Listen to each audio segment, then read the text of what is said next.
Prohibido estacionar en la incertidumbre.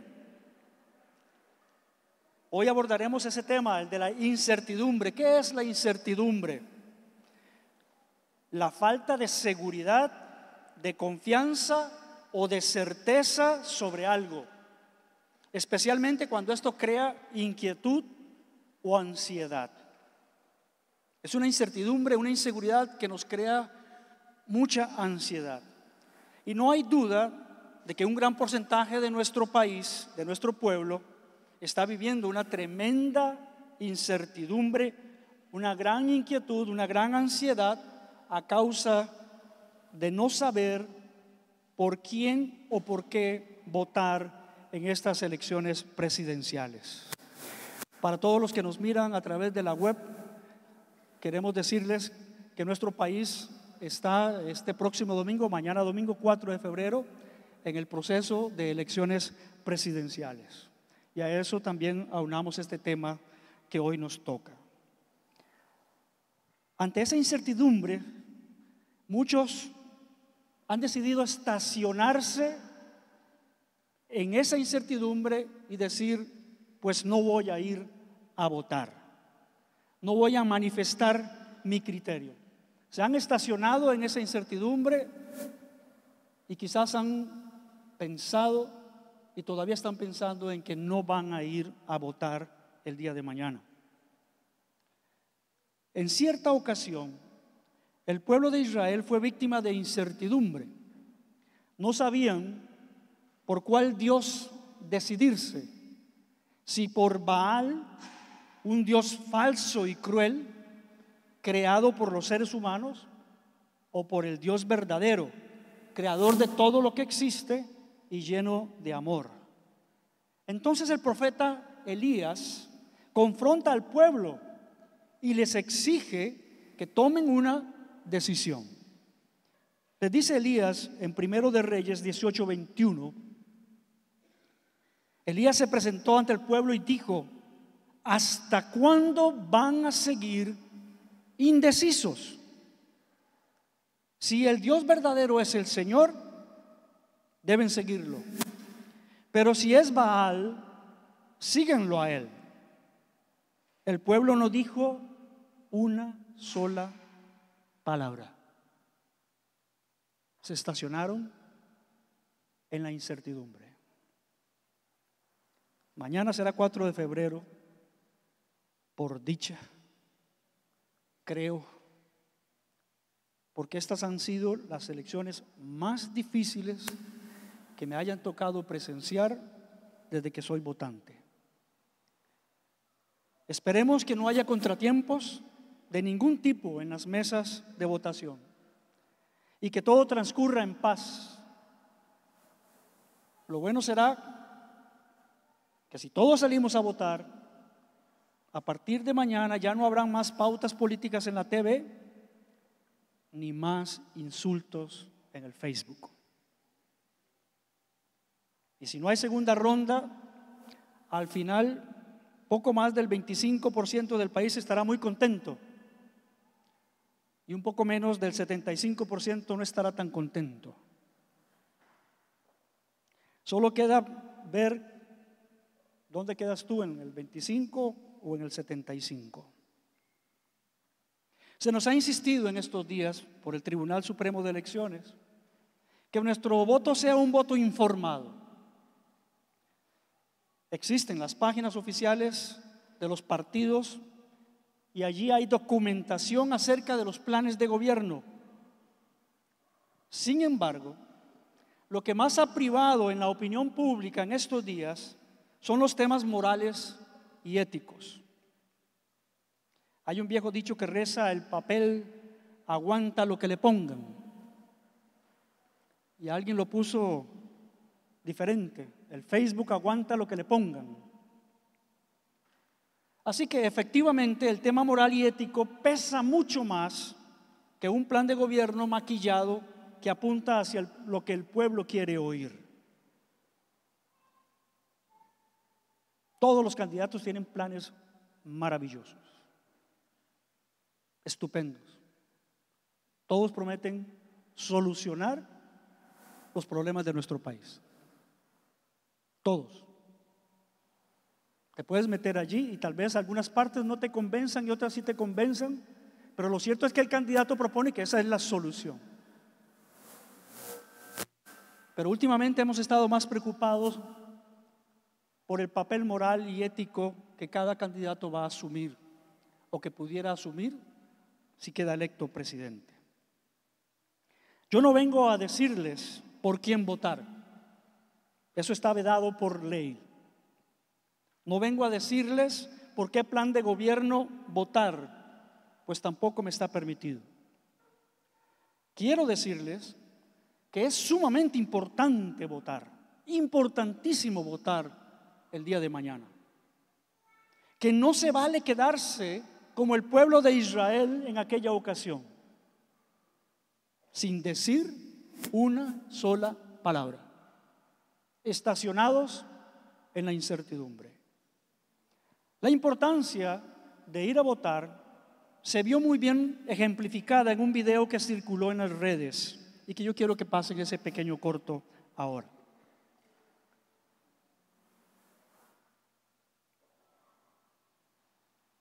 En una caja de huevos. 9 de esos huevos no pueden votar. 13 se abstienen y deciden no Volumen. hacerlo y 8 votan. Supongamos que de estos, el 50% vota por un candidato, el 40% por el otro y el 10% restante en blanco.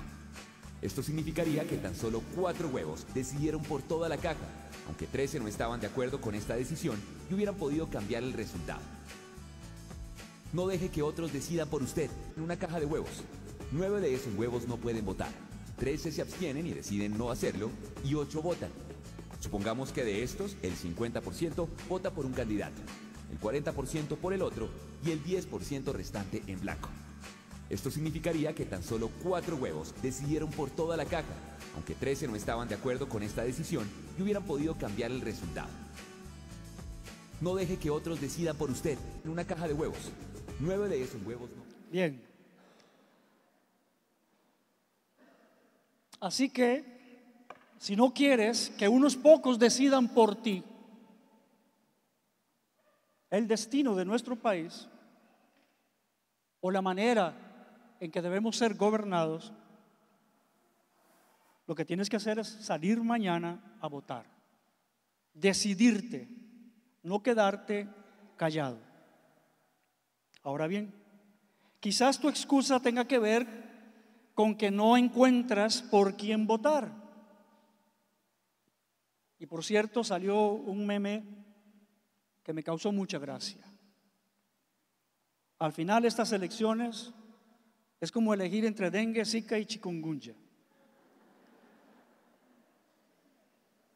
Es increíble cómo el tico se mofa de todo y lo toma todo con un humor. Quizás por eso que dicen que somos el país más feliz del mundo. Entonces, ¿qué debemos hacer? ¿Cómo deberíamos votar? Yo tengo mis ideas y mis creencias muy específicas y muy personales, pero no le diré por quién votar. Francamente, es ilegal decírselo. Entonces, me preguntará usted, ¿cómo vamos a votar? Pastor, ¿qué criterios vamos a usar? Bien, hay algunos aspectos que creo debemos considerar y hoy me gustaría compartirlos contigo de manera de guía, una sugerencia de qué cosas podrías sopesar a la hora de elegir por quién votar. No debemos estacionarnos en la incertidumbre y debemos tener absoluta seguridad de que Dios está a cargo. De esto no puedes dudar, de esto no te puedes ahí quedar estacionado en incertidumbre. Dios está a cargo. Permítame leer un pasaje de Romanos 13, 1 al 7. No aborda el tema de votar. No hay un pasaje en la Biblia, no hay un versículo en la Biblia que hable acerca de votaciones electorales. Pero sí hay pasajes que nos hablan de política. Y este es uno que habla sobre la política y sobre los cargos políticos. Le invito a leer conmigo Romanos 13, 1 al 7. Dice, todos deben someterse a las autoridades públicas, pues no hay autoridad que Dios no haya dispuesto. Así que las que existen fueron establecidas por Él, aunque no les guste. Por lo tanto, todo el que se opone a la autoridad se rebela contra lo que Dios ha instituido. Los que así proceden recibirán castigo.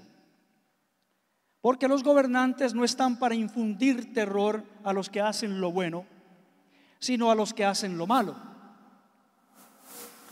¿Quieres librarte del miedo a la autoridad? Haz lo bueno y tendrás su aprobación, pues está al servicio de Dios para tu bien. Pero si haces lo malo, entonces debes tener miedo. No en vano lleva la espada, pues está al servicio de Dios para impartir justicia y castigar al malhechor. Así que es necesario someterse a las autoridades, no solo para evitar el castigo, sino también por razones de conciencia. Por eso mismo pagan ustedes impuestos. Todos están pagando impuestos.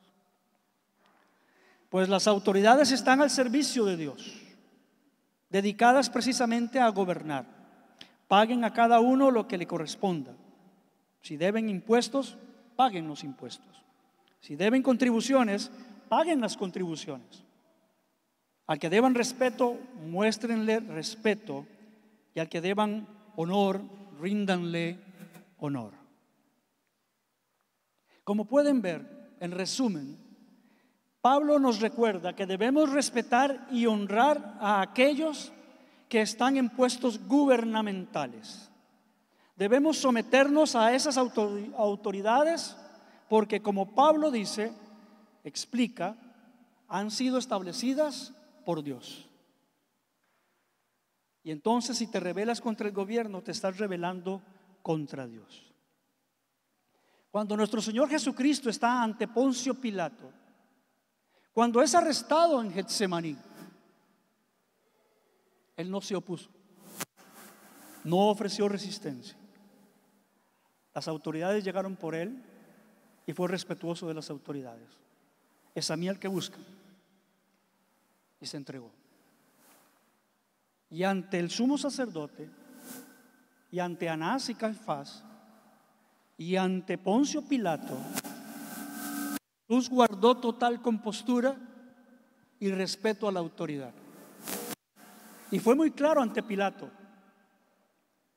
no tendrías ninguna autoridad sobre mí si no te fuere dado de arriba. Jesús iba a permitir que estos romanos lo flagelaran, lo crucificaran en la cruz, porque no se iba a oponer a la autoridad. Él sabía, yo puedo pedir en este instante ejércitos de ángeles que me liberen de esto. Pero el propósito de mi Dios, de mi Padre, es este. Y me someto a la autoridad y acepto lo que venga. Ahora, esa es una imagen bastante aleccionadora para todos nosotros. No significa que debemos simplemente sentarnos y no ser defensores del cambio o de lo que es justo, de lo que es correcto. Significa que hay una autoridad por encima de nosotros, pero por debajo de Dios. En última instancia, aquellos que están en autoridad tendrán que responder a Dios por sus acciones u omisiones. El saliente gobierno se verá un día ante el trono de Dios y tendrá que dar cuentas de todo lo que hizo y de todas las leyes que promulgó. Y será Dios quien juzgue, porque solo Él es sabio para juzgar. Al final, Pablo nos recuerda en el versículo 5 que no solo debemos someternos a las autoridades gubernamentales porque es lo correcto, sino que lo hacemos por nuestra conciencia. Lo hacemos porque nos sometemos a Dios primeramente y confiamos en el plan de Dios y sabemos que su plan es correcto, ya sea que lo entendamos, ya sea que nos guste o no nos guste, lo aceptamos. Sea cual sea el resultado de las elecciones, debemos aceptarlo y confiar absolutamente en los propósitos de Dios para este país. Puede ser que no quede el candidato que tú quisieras. Puede ser que quede el que tú quisieras. Lo que tenemos que tener claro es que ninguna autoridad está por encima de Dios y de sus leyes. Así que, si X gobierno me pide hacer algo que va en contra de mi conciencia, tendré que desobedecer, al igual que lo hicieron Pedro y los demás apóstoles cuando se les impidió predicar el nombre de Jesús. En Hechos 5:29 vemos a Pedro y a los apóstoles responder: es necesario obedecer a Dios antes que a los hombres. Seguiremos obedeciendo a nuestro Dios aunque nos cueste ir a la cárcel, aunque nos impongan multas que pagaremos gustosos en respeto a la autoridad, porque no somos llamados a faltarle respeto a la autoridad. Y si la ley dice que por predicar de Cristo y predicar sus valores tengo que ir a la cárcel, pues iré a la cárcel, no me opondré a eso. Pero no puedo ir en contra de mi conciencia. Esto significa que ningún cristiano debe oponerse a la autoridad del gobierno, aceptando las consecuencias en caso de desobediencia obligada ante una ley o una directriz que va en contra de la voluntad de Dios. Teniendo en claro eso, no debemos estacionarnos en la incertidumbre. Nuestro Dios reina y está en control. Y segundo, podemos alcanzar seguridad por medio de la información. Segundo punto.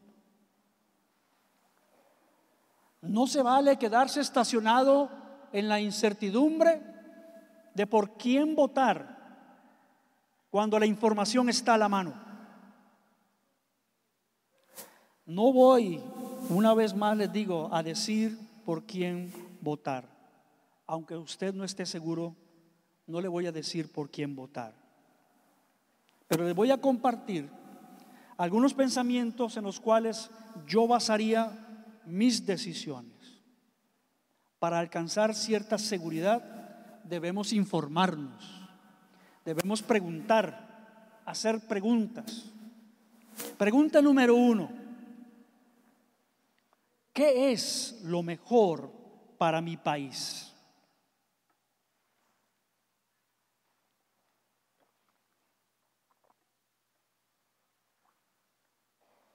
¿Qué es lo mejor para mi país?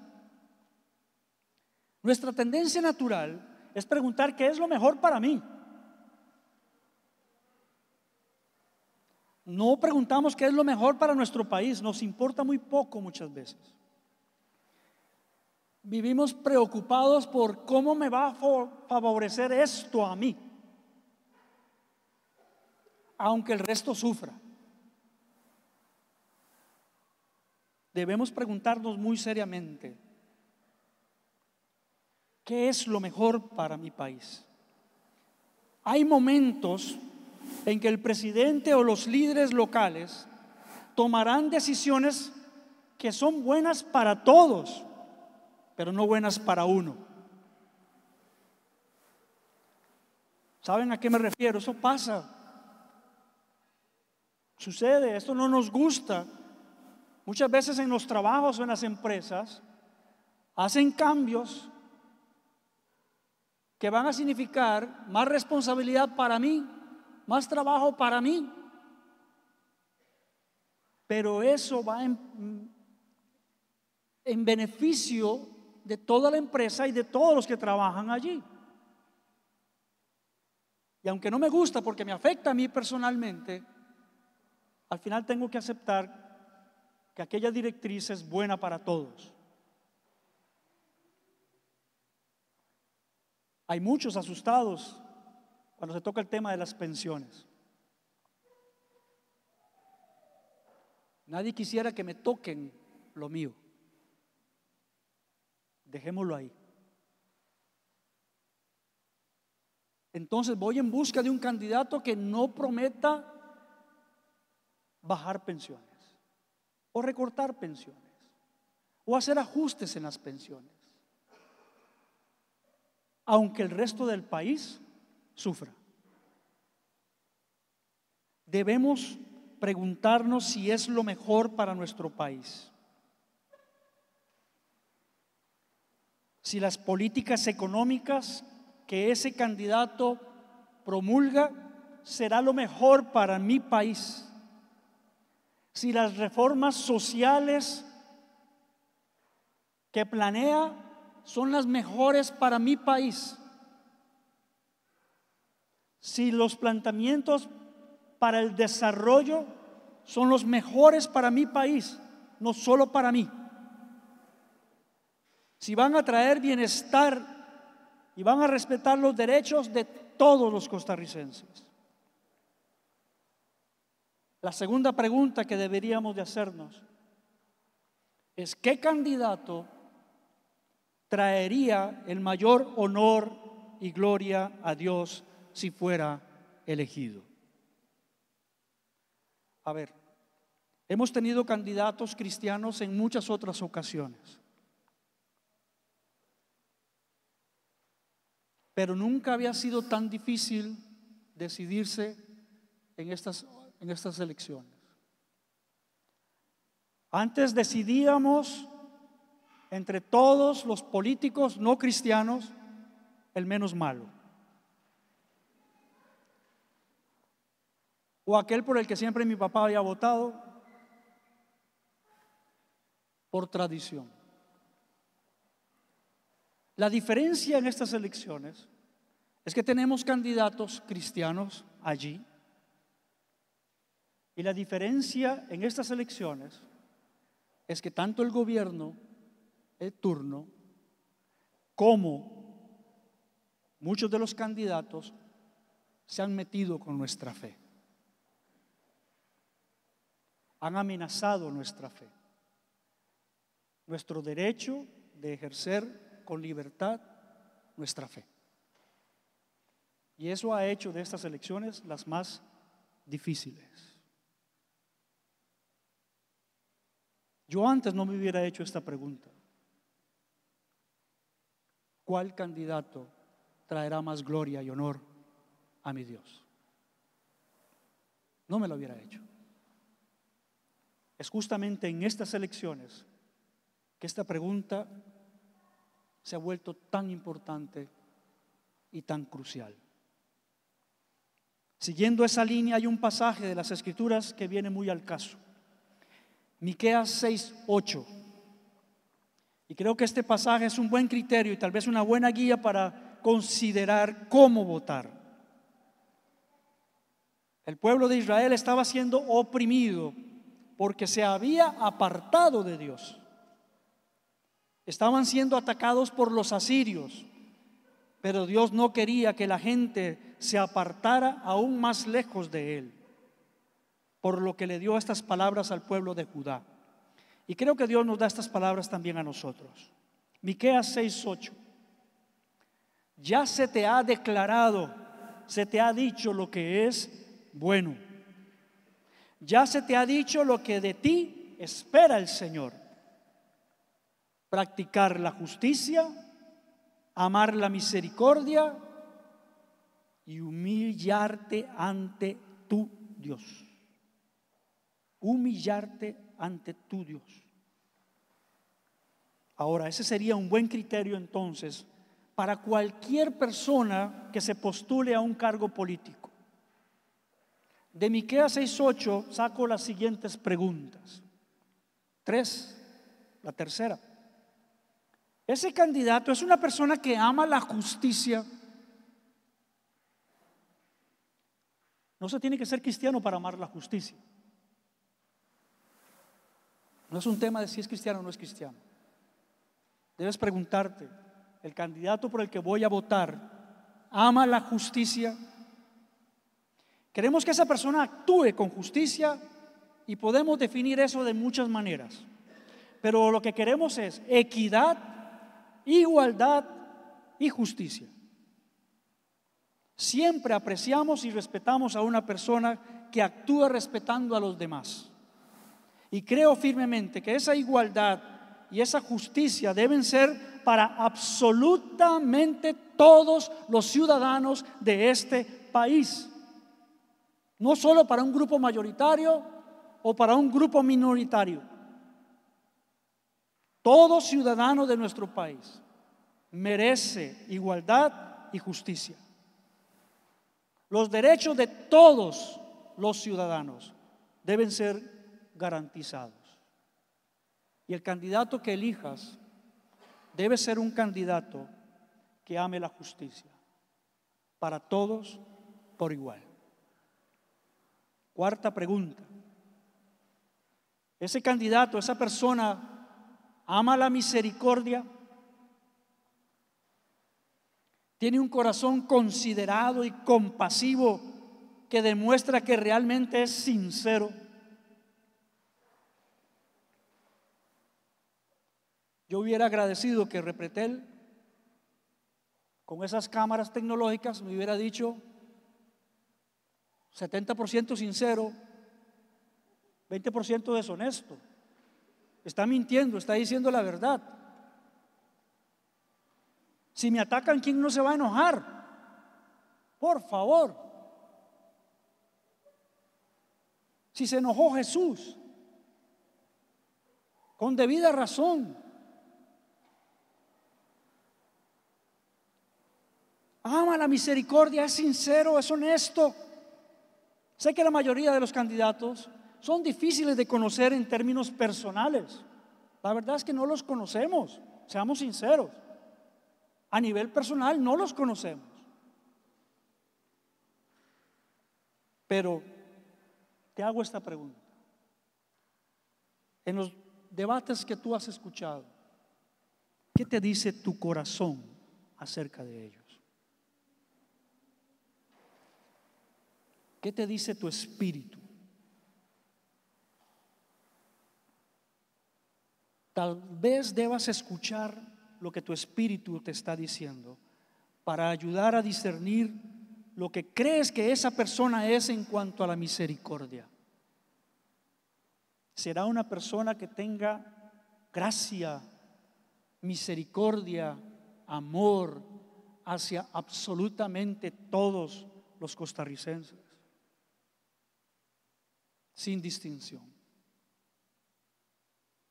No puedes hacer esto bajo influencias externas.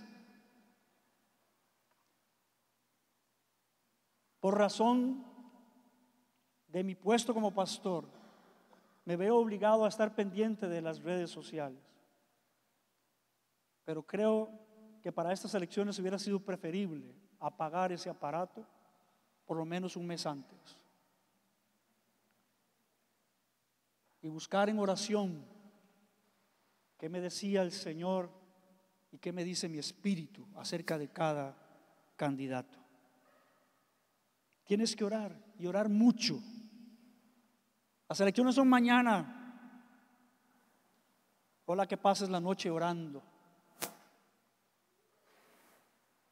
Busca intimidad con Dios para que sea Él quien te dirija mañana. Quinta pregunta. Ese candidato camina, no rellene todavía. Ese candidato camina en humildad con Dios. Uno lo diría de esa manera. Uno lo rellenaría de esa manera, pero no lo rellene todavía. Ese candidato camina en humildad con Dios. La mayoría de nosotros no ve la diferencia entre lo que está escrito verdaderamente en el versículo o lo que está escrito en esa pregunta. Creo que ha sido muy intencional del Espíritu Santo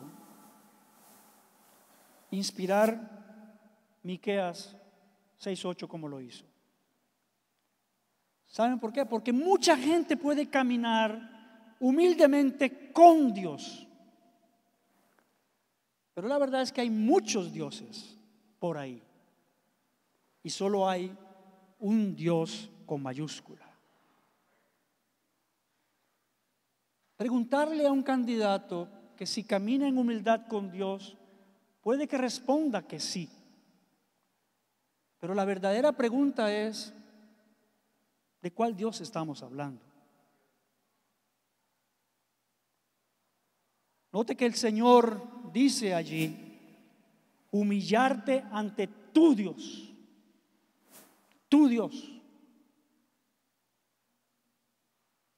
no con Dios. Lo cual me lleva a preguntar como lo hizo Elías, ¿quién es tu Dios? ¿Es tu Dios solo un Dios genérico, creado por ti mismo, un Dios que es impotente o inofensivo?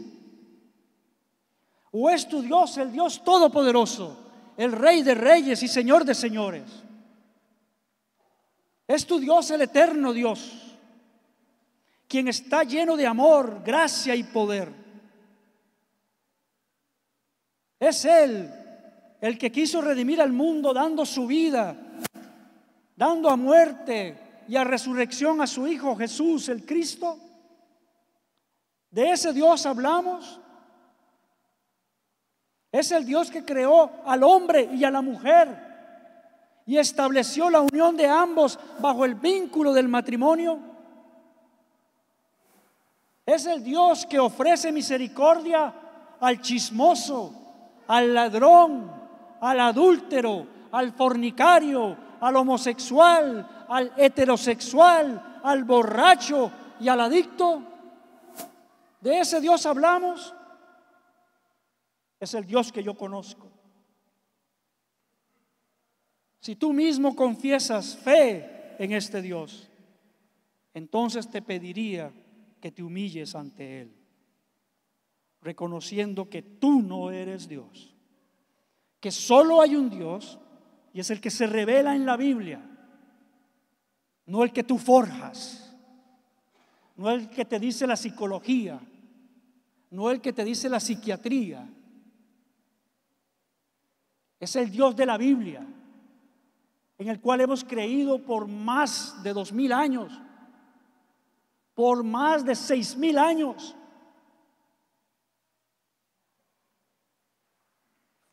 Debemos entonces preguntarnos, ¿es este el Dios que promulga este candidato? Te pediría que veas a los candidatos y busques quién traerá más honor y gloria a tu Dios, al mío, Jesucristo, Señor. ¿Cuál de ellos se humillará ante el Dios verdadero pidiendo dirección y sabiduría en oración cada día? ¿Cuál candidato hará eso? ¿Cuál nos ha prometido hacerlo?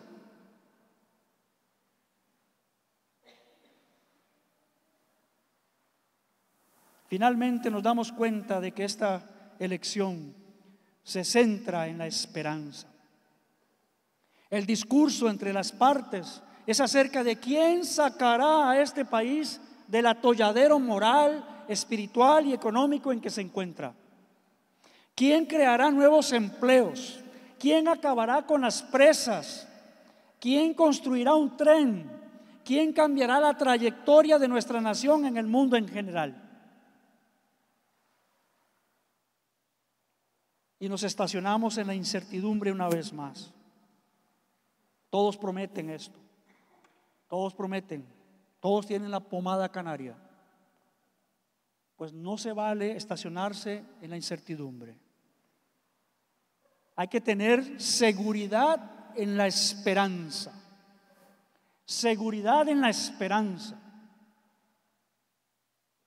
No te quedes en la incertidumbre. Sin embargo, déjeme decirle algo, espero que me lo entienda. Como cristianos que somos, debemos votar sin esperanza. No pongas tu esperanza en ninguna persona. En última instancia, quien gane no cumplirá cada promesa. Nunca lo han hecho. No han podido. Pueden con unas y no pueden con otras. Ninguno de los candidatos podrá lograr todo lo que ha prometido en su plan de gobierno. Y en 4 años, de aquí a 4 años, probablemente estaremos usando el mismo discurso de la esperanza una vez más para traer nuevos votantes. Que yo voy a hacer esto, que yo les prometo aquello, que yo les prometo allá. Esperanza. Nunca pongas tu esperanza en un hombre. Recordemos las palabras de Jeremías en el capítulo 17, verso 9. Engañoso es el corazón más que todas las cosas y perverso. ¿Quién lo conocerá? Sin embargo, al mismo tiempo, debemos votar con esperanza. ¿Por qué? Porque creemos en un Dios que es soberano sobre el presidente, un Dios que es soberano sobre la Asamblea Legislativa, un Dios que es soberano sobre cualquier corte de este país y sobre cualquier corte internacional. Tenemos un Dios que conoce el corazón, el espíritu y la mente de cada uno de los candidatos en este momento. Tenemos un Dios que está en control. Dios sabe lo que están pensando los candidatos. Tú y yo no lo sabemos, pero Dios conoce los corazones. Y Él está por encima de absolutamente todo. Así que yo voto en esperanza. Voto porque creo que tengo un Dios que está en control. Quede quien quede. Proverbios 21:1 nos recuerda que en las manos del Señor el corazón del rey es como un río. Sigue el curso que el Señor le ha trazado. Quizás tú y yo no entendamos por qué Dios permitió este último gobierno de 4 años con todo lo que hemos visto. Quizás no lo entendamos. Pero tenemos que partir del hecho de que tenemos un Dios que está en control y que tiene un propósito para todo lo que ha sucedido en estos últimos 4 años. Esa es una gran promesa. Dios está en control. Recuerde Romanos 13:1. No hay autoridad que Dios no haya dispuesto. Dios no se va a sorprender por quién gane las elecciones mañana. Tú y yo nos vamos a sorprender, pero a Él no lo toma por sorpresa. Él ya sabe. Él ya sabe quién va a quedar. Y tiene un propósito en ello. No importa quién gane.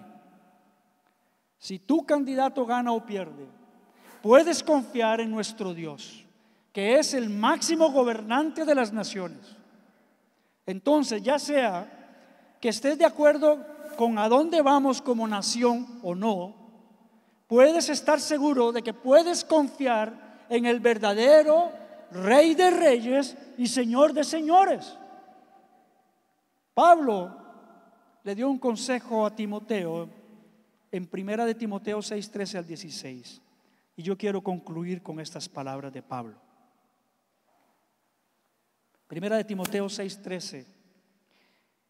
Teniendo a Dios por testigo, el cual da vida a todas las cosas, y a Cristo Jesús, que dio su admirable testimonio delante de Poncio Pilato, te encargo que guardes este mandato sin mancha ni reproche hasta la venida de nuestro Señor Jesucristo, la cual Dios a su debido tiempo hará que se cumpla. Y escuche estas palabras, por favor. Póngase de pie, escuche estas palabras de pie.